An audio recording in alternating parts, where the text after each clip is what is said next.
What's up, everyone, and welcome to the Renewable Energy Smart Pod. I'm your host, Sean McMahon, and my guest today is Michael Ducker from Mitsubishi. Michael's an expert on green hydrogen, and green hydrogen is certainly enjoying a bit of a moment in renewables news circles, so we're going to be hearing his insights on developments in that sector. And along the way, we even take a few minutes to geek out about a key component of the green hydrogen storage system: salt caverns. Yes, salt caverns. Salt caverns the size of the Empire State Building.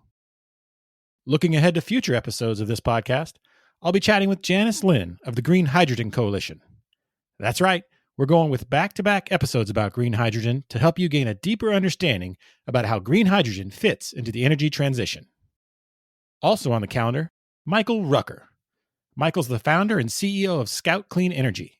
He'll be joining us in a few weeks to share his insider look at how the renewables industry continues to evolve.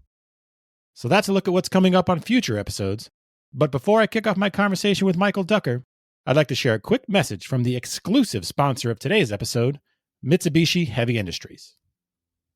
Mitsubishi Heavy Industries is one of the world's largest industrial groups, delivering innovative and integrated solutions across a wide range of industries, incorporating land, sea, sky, and space. MHI. Move the world forward.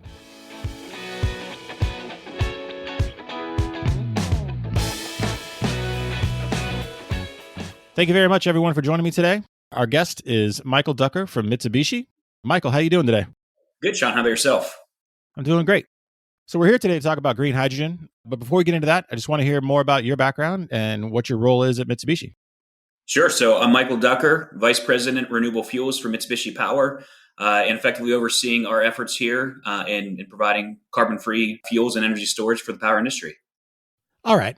So a lot of our listeners might not be that familiar with hydrogen or the various colors that are used to describe the different ways hydrogen is produced. So can you just walk us through the various colors, green, blue, gray, etc., and explain how they all differ? Sure. So, for an actual colorless gas, it sure does have a lot of color nicknames. As you said, we've got blue, green, gray, brown, turquoise. Ultimately, at the end of the day, the colors are really generally intended to designate the process by which the hydrogen's made. So, for instance, gray hydrogen is commonly referred to, and that's the traditional method of how we have hydrogen produced today.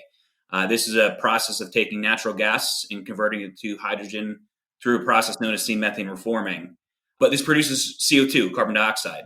And so as we have looked at different uses for hydrogen, this is where some of the colors have evolved. So in this case, if we actually capture the CO2 in the process that I just referenced, that's often referred to as blue hydrogen. And then conversely, we have cases where we talk about green hydrogen, which is really looking at taking renewable energy or non-fossil fueled resources through a process known as electrolysis, which converts water, uses electricity to convert water into hydrogen and oxygen. And that is where we can produce hydrogen that way. But, really at the end of the day, all these different colors really are just, again, trying to target the process by which hydrogen is made. I think for us, our focus is on really trying to derive carbon-free forms of hydrogen. And so whether that's through CO2 capture or using renewable energy, all those are different exciting ways to produce hydrogen and, of course, have no impact from a carbon emission standpoint. Okay, great. And I definitely want to talk about Intermountain. But before we get to that, I want to kind of take our listeners through, the role of electrolyzers here. First of all, what they do, where they at, what needs to be improved, how much bigger they got to get, and things like that. So just give us a quick recap on the role electrolyzers play in this process. Yeah, so electrolyzers are really a technology that we take water and electricity, and when we apply a current within this technology, we decompose water into its elemental forms of hydrogen and oxygen. As I mentioned, this actually dates back to the 1940s, so we're approaching a century where we've had applications and uses of electrolyzers. The technology is not new itself, and electrolysis has been around even prior to that. So what's really changed today is that we're now seeing the need to use electrolyzers to effectively support the conversion of renewable energy into hydrogen, and whether that is being used for fuel applications, say in the transportation sector, or on the power side, like I discussed, where we're actually overproducing. What do I do with this excess energy? And I want to run it through an electrolyzer to be able to effectively convert electricity into a form of storable energy, that being hydrogen. All right. Now, anyone out there who follows the energy industry knows that there's been a lot of headlines about green hydrogen. So what is the promise of it and the potential of it? And where do things stand right now? So, yes, as you said, there certainly has been a huge momentum and groundswell really in the past year and a half, 2 years around hydrogen. And I think even stepping back, I've been in the industry some time, and those that have been in the industry some time too know early 2000s, we were talking a lot about hydrogen. The hydrogen economy was just upon us, but it never came to fruition. And why is that? Well, the market signals back in the early 2000s are fundamentally different than they are today. Today we have unprecedented amount of renewable energy that is installed on our grid at low costs. We have state and local governments. We've got utilities that are committing to carbon-free targets within the next several decades, and they're making significant investments to achieve those goals. And so all this comes together into what is the most cost-effective and reliable way to meet these carbon-free goals, and what are the technologies out there? And that's really why there's the promise and excitement around hydrogen today, is these very tangible commitments that are being made by policymakers, by end industries. We even go back to the ultimate end users. Today, we've got some of the biggest corporations that are saying that no more will I buy any energy that it doesn't come in a carbon-free fashion. And so this is what's really created that need for hydrogen. And I'm sure we'll talk a little bit more about the use cases for hydrogen, is not always necessarily just as what I would call a fuel for the power sector. We actually really see this as a form of energy storage that works in concert with other storage technologies like lithium-ion batteries to more reliably and cost-effectively integrate wide-scale renewables. Yeah, let's talk a little bit more about that. So the energy storage piece of it. And you mentioned it kind of coexists right now with lithium-ion, or might even compete in some places. So what role does energy storage have in this, and how does green hydrogen fit into the energy transition? Yeah, so I think one of the most important things to recognize is that green hydrogen as a storage medium and lithium-ion batteries do not compete. They work in concert with each other, solving different use cases. And both technologies are going to be incredibly important in a future where we're looking at wide-scale deployment of renewables and, again, a need for reliable, affordable energy on the power grid. So Mitsubishi offers both solutions, and we talk with our customers a lot of times about this, right? So, what is their use case application? What are they trying to solve? And when we're looking at that intra-daily energy imbalances, where we've got the proverbial, the sun is up in the middle of the day, we've got great solar resources, the sun comes down at the end of the day. What do we do as people are coming home from work? That's a great use case for batteries. We're charging in the middle of the day where we're peaking, and late in the day, lithium-ion batteries can help trying to close that gap between demand and supply. Hydrogen works a little differently in the sense of what happens when we have sustained periods of overproduction. For instance, in the spring months where we've got an overproduction of renewables consistently, we've got, say, the spring melt that's also supporting hydrogen hydropower. And how do we transition that to periods of gluts, say, deep in the summer, like we've been seeing here recently, where we don't have enough power during those periods of time? So that's where hydrogen plays a more fundamental role, is this longer duration, more seasonal balancing. And it's becoming more and more important as we have larger and larger penetrations of renewables. So in short, again, batteries and hydrogen working in concert with each other, but two very different use cases that are helping us meet those overall targets like we've talked about. So where's that cutoff in terms of, use cases are working in concert? Is it just a certain amount of hours? I mean, obviously you said intraday for lithium ion. So yes. At what point, where do they meet in the middle, I guess is what I'm asking. Yeah. So it really is, we see more as an intradaily energy arbitrage. That's where lithium ion batteries are most used and have their best use case. And those longer seasonal differences, particularly again, as we look at even in California, a great scenario here is that last year and even this year, we've been curtailing record amounts of renewables in the wintertime, in the springtime. And yet last year in 2020, we had our first rolling blackouts in California in over 2 decades in August. So we're curtailing energy in January, February, March, April, and we've got deficits in July, August, September. So we already see that use case today, and lithium-ion batteries can't solve that problem of shifting from month to month or season to season. this is where hydrogen really has the bigger play in that interdaily, weekly, seasonal type of impact. So how far away are we from a point where, hydrogen could provide that backup, the longer term backup for those seasonal needs, whether it's, like you said, through drought or even through cold, things like that? And, again, how far away are we and what challenges stand in the way? Well, I'd say we're there today already. And again, the use case I just talked about, or the application, is what we've seen in California.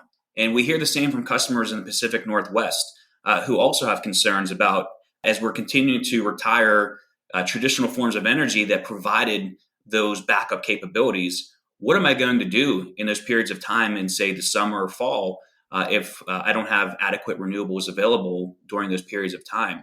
And we're seeing those use cases again starting to come out actually today and working with customers in these regions. It really is a function, too, of where we're at on the amount of renewables installed.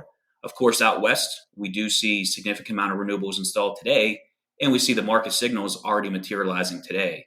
But also in other parts of the country, we see utilities in different states that are setting targets within the next 10, 20 years to be carbon free. And so for them to cost effectively meet those goals, we've got to start installing infrastructure today. We can't wait. Yeah, I guess that's what I was getting at when I said how far away are we? I mean, I know the use case is there and the need is there, like California and things like that, but we're still having energy scenarios, whether it's in Texas or California, anywhere where we have problems. So how far away are we from where hydrogen or other assets are being deployed? So blackouts just hopefully become a thing of the past. I guess that's what I'm at. And what's standing in the way of hitting that point? Yeah, so I think there's a number of items that create challenges, and I guess the great news is they're all solvable. So ultimately, these are not technology problems that we're dealing with. If we look at hydrogen, we've been using hydrogen in electrolysis for almost a century now. We've been storing hydrogen in salt caverns, using it in pipelines since the 80s. And we have wide-scale, good understanding of using hydrogen within even our gas turbines to convert that stored energy back to usable electrical. So all these technical challenges are already there. It really becomes more of a policy matter, and how are we trying to meet these goals? And so if we just state, in 2040, I want carbon-free energy by that point in time, but we don't take tangible steps today to start solving, that's what's creating some of these challenges and mismatches of energy. So what we are excited about right now is that many of our customers are starting to make those tangible investments today. And a great use case or point is the project over in Delta, Utah, the Intermountain Power Plant, which has already purchased hydrogen-capable gas turbines. And in 2025, will be committed to using a blend of 30% hydrogen and 70% natural gas to meet this exact use case I've been talking about here today. Okay. And so then from a cost perspective, what role do those play in it? And then, and just bigger picture, where are we in the cost curve for green hydrogen as opposed to, other sources of energy? So really what we're focused on right now is scale. And again, I've said many, many times here that the technology is not the challenge. It's really about getting costs down, and costs are a function of scale. And scale is also a function on market needs. So we've got all this coming together right now. But when we look at how to get more hydrogen technologies into the market and more electrolyzers in the market, it really is a function of achieving more scale. So how do we make systems bigger? How do we automate processes better? Those are all important, and we're really just starting to scratch the surface, because from a global standpoint, total hydrogen production from electrolysis accounted for about 3% last year. And so the amount of current uses for hydrogen where we could apply electrolysis technologies, again, we're just scratching the surface. And now we talk about use cases in the power industry and other fuel sectors. It really is about a commitment to scale. And so as we see policies and we see commitments from end users, that is going to also help drive scale. And that's also a part that Mitsubishi's been working on to help drive scale within the electrolysis supply chain. All right. And then which industries stand to benefit the most? If we reach a point where, green hydrogen is, widely adopted, who's ahead of the game and who's going to benefit the most? Ultimately, every industry will. And I think what's really, I think, been the coolest part of my job lately is that hydrogen really is a catalyst to bring industries together. And so I am on the power side, but I've had more conversations with transportation companies, with oil companies, with chemicals companies in the past year and a half than I have in my entire career. And the reason being is because if I have an application for hydrogen in the power sector, I can create tremendous scale. I mean, we're talking about 100, 200 tons per day type of demand. If we have a power plant just running at a fractional, small percent of hydrogen. Compare that to the transportation sector, where typically they're looking at about maybe 1 to 5 tons a day type of demand for a fueling station. So how great is it then if I can take a transportation application and actually piggyback it off of a large scale power application? Now we have these synergies between industries.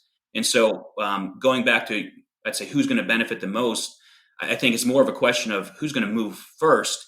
And with the scale applications, we believe power is most prime to be the first mover, but that's going to naturally bring in some of these other industries who can then benefit from the scale that power is bringing. And at the end of the day, that's the most exciting part, is that this is a technology that's bringing multiple industries together to decarbonize at the same time, as opposed to trying to solve these problems discreetly and independently.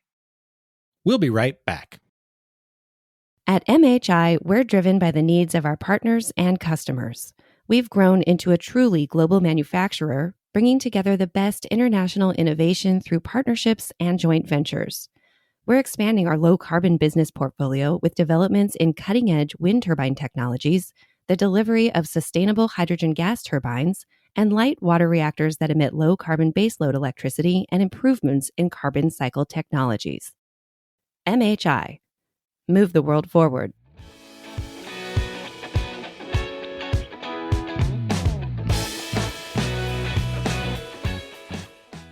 And now, back to my conversation with Michael Ducker from Mitsubishi.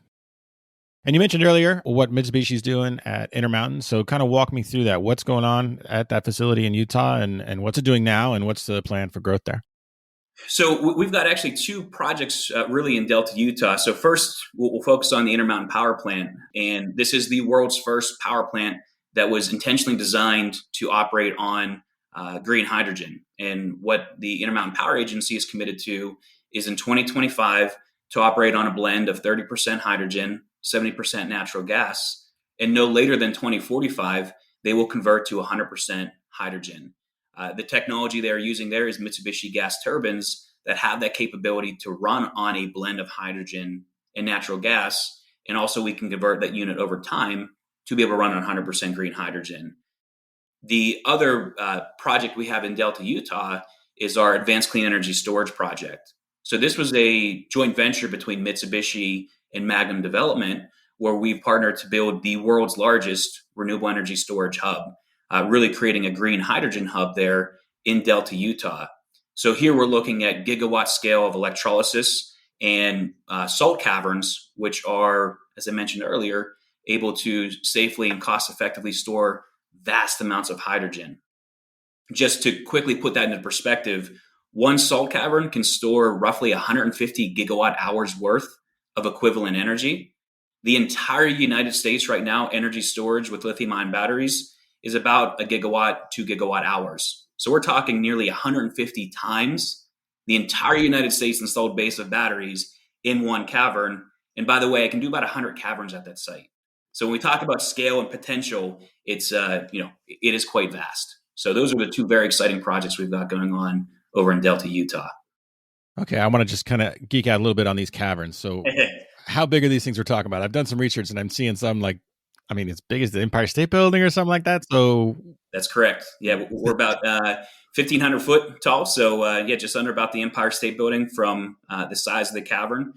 And again, if you put this in perspective, what's great with this storage capability is, too, this is all underground. So we're not talking about effectively building cities of skyscrapers of batteries or other technologies. This is all underground. There's already, first of all, there's thousands of salt caverns across the globe that hold different commodities, whether it be natural gas liquids, even helium, and hydrogen, again, has been used and stored here in these caverns. So it's a very well-known storage repository.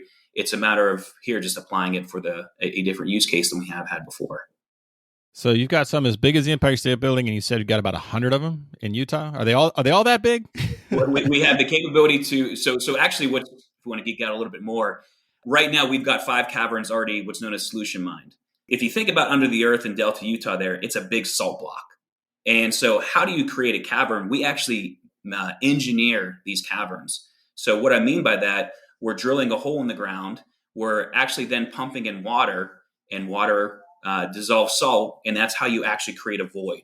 And we're able to intentionally create this void vertically, horizontally, to certain specifications we want to keep mechanical integrity of the cavern, to make sure certain number of volume and amount of hydrogen we want to store within those caverns are achieved. And at the end of the day, once we produce that cavern, we're just pumping out the water and pushing in hydrogen. So it's actually created intentionally by us under a very defined process. Okay, thanks for that. Just geeking out on that. It just fascinates me. It blows me away that that's not. It's something you've got to go out to the site to see. I mean, it is incredible to see. And we've already have a few brine ponds there that have effectively pulled out the salt within the earth there. And again, we've already got 5 caverns that are operating that are storing other commodities besides hydrogen. But it is a sight to see.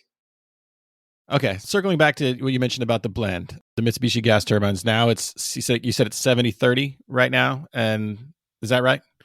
Correct. So that's at least what the Intermountain Power Agency has targeted here for the 2025 operations, is a 70% natural gas, 30% hydrogen. And by 2045, 100% green hydrogen? Yes. Okay, so walk me through that process of the blend. Is the infrastructure throughout the United States? Because obviously what we found out a lot, even just other sources of renewable, is that, we don't have the transmission to get either from the generation source to the grid or even move it around the grid. So where does the green hydrogen transmission, or I guess gas pipeline network, where does it stand now, and how ready is it for that transition, and what needs to be done to kind of get there?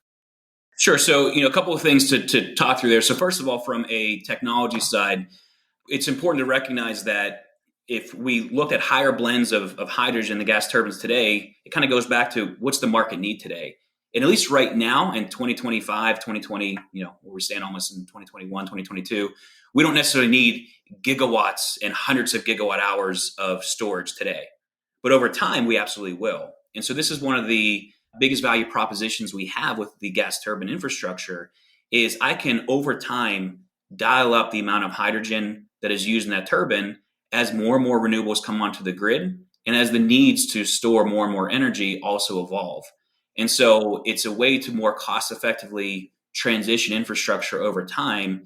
And again, this is really one of the biggest value propositions that our customers see with this, is that I can install affordable, reliable energy today, but also over time convert that to be effectively 100% carbon-free energy storage resource as my market needs evolve.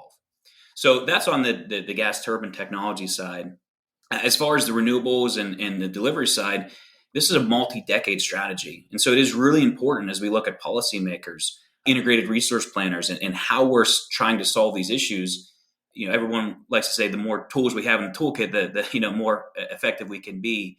And that is really what is required today, is to start analyzing these different use cases here for hydrogen, both for power sector and non-power sectors. And then how would I build infrastructure out over time more efficiently to be able to meet those needs as they're evolving over the next 1 to 2 decades. Okay, and then I know some policymakers are pondering more of these hydrogen hubs throughout the U.S. at least. And so how many of those do you think we'll need to just power current demand? I'm not going to ask you to predict how much demand we're going to have in 30 years and what, but so in a perfect world where you just, blank slate everything and we just decide to power everything with these hubs, how many would we need around the U.S.? Yeah, so it does become a somewhat of a combination between what distribution networks are out there from those hubs and, again, what size they need to be. Just to kind of focus at least on Delta, Utah, which we expect to be the world's first true actual hydrogen hub, we are exactly working what you talk about, more the hub and spoke model. So how do we build out pipelines from that site to be able to provide cost-effective storage and production within that area, but then also reach different parts of the Western U.S., whether it be within the desert Southwest or Pacific Northwest.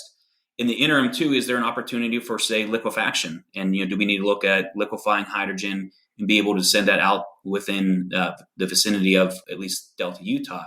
So all those are on the table right now. It's really, again, a transition over time.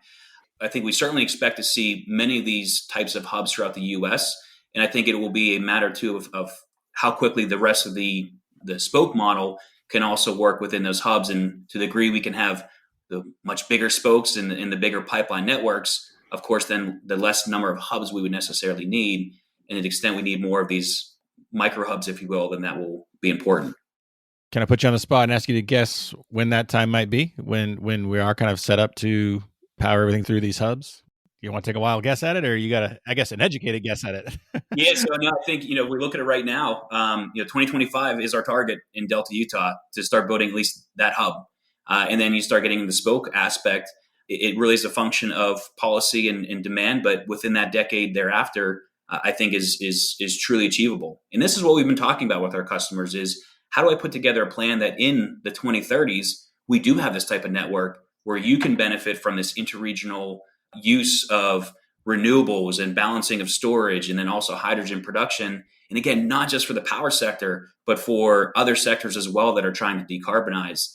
So in the 2030s is absolutely in line with where we're starting to see the opportunity to build out much more than just a very specific hub, but the actual distribution piece of it as well. We're also talking a lot about kind of, as we're building back from the pandemic, building back better and building back greener. So where does Mitsubishi as an entity, and also this technology of green hydrogen, where do those fit into that effort? So I think what we've seen firsthand is no matter what, this type of infrastructure, energy is critical to human prosperity. And as we look at the evolving needs too, it's not just about energy. It's also, how do I make sure it's clean and carbon free to support and mitigate the impacts of climate change? So Mitsubishi's been making very significant investments in developing the supply chains, in developing this infrastructure. And I go back to even, again, just our investment there in Utah. This is really us working to develop the market. And I think the positive side of that is now we have some of these actual applications we can point to as we look at, as you said, building back better, of this isn't just big picture thinking. There's real investments that have been made. And now we can take the lessons learned from there, and we can look at those applications and build back even stronger and add more within there. Okay. And I wanted to just circle back to one other thing about kind of how this hits what consumers should be thinking about this, because I really feel like a lot of this is more of a B2B conversation, and how we're power and transportation and things like that. So, if I'm a consumer, how will green hydrogen affect me the most? So I do think as a consumer right now, where we see the applications is truly is in the products you're buying, whether it be energy or from companies you're buying from.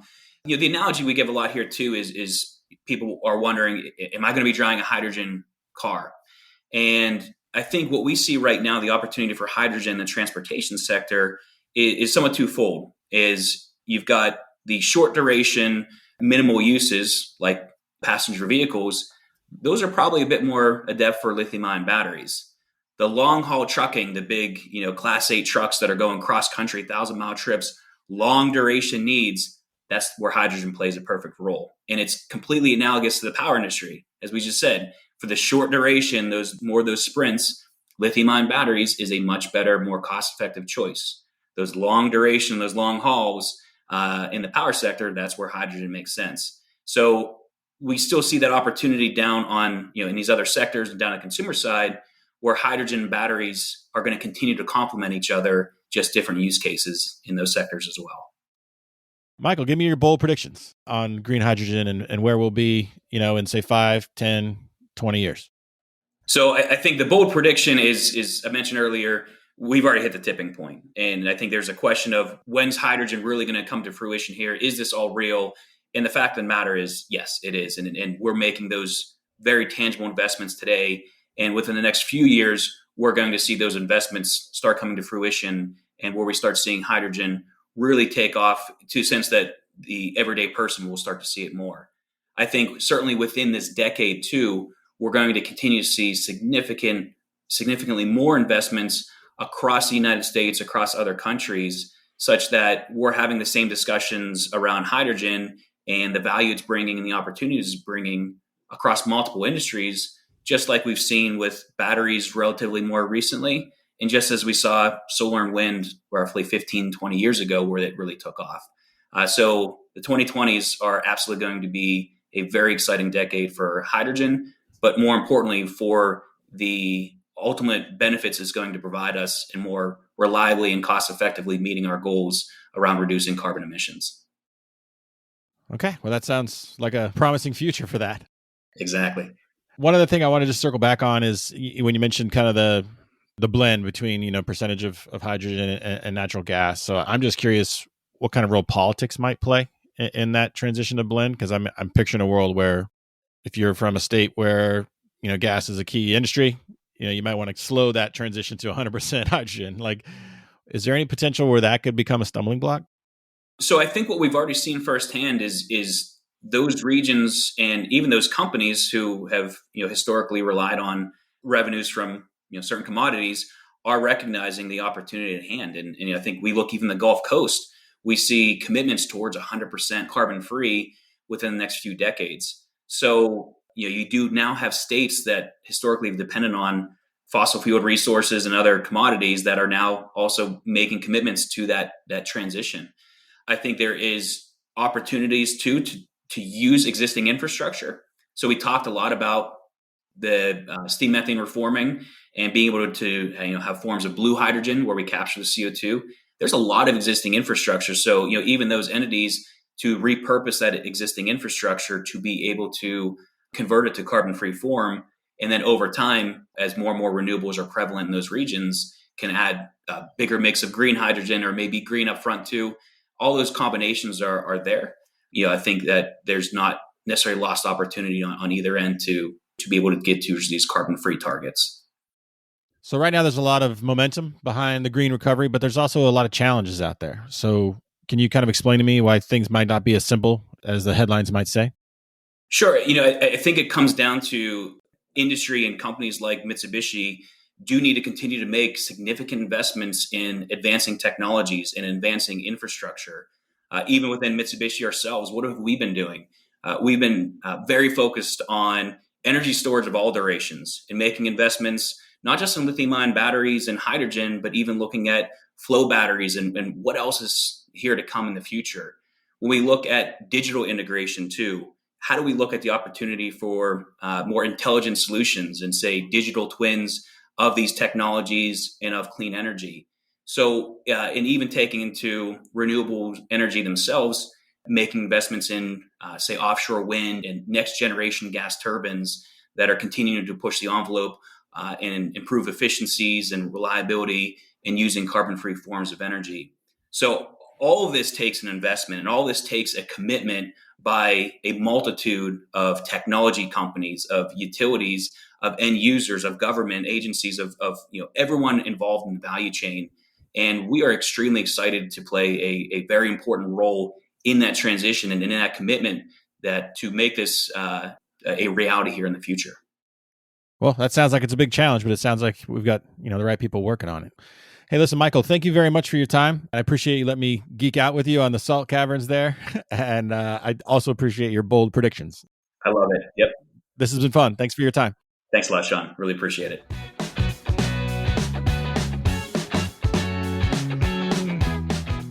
Now it's time for the pod brief segment of today's show. So I just want to chime in with a few thoughts about greenwashing. Greenwashing is when an organization overstates the green and or sustainable benefits of an investment or initiative. And let's be honest, in some cases, overstates might be too kind a word. Organizations are simply lying. In recent days, the UK has announced an investigation into how energy providers label and market their offerings, while an organization known as Greenwatch has released an analysis that uses artificial intelligence to determine if what corporations say about their climate initiatives matches their actions. Both of these developments are undoubtedly good, but they also highlight how subjective some environmental and sustainability claims can be. There are no generally accepted standards for what constitutes green or sustainable, so your green might look pretty gray to me, and vice versa. It's not going to be easy, but the marketplace needs to find a way to develop globally accepted standards for key terms and principles. There's simply too much money and an environment on the line. Start with basic benchmarks and go from there. With billions of dollars flooding into green and sustainable investing, it's crucial to separate the companies that overstate their performance from those that actually deliver. Without some kind of generally accepted standards, I'm afraid greenwashing will always simply be in the eye of the beholder.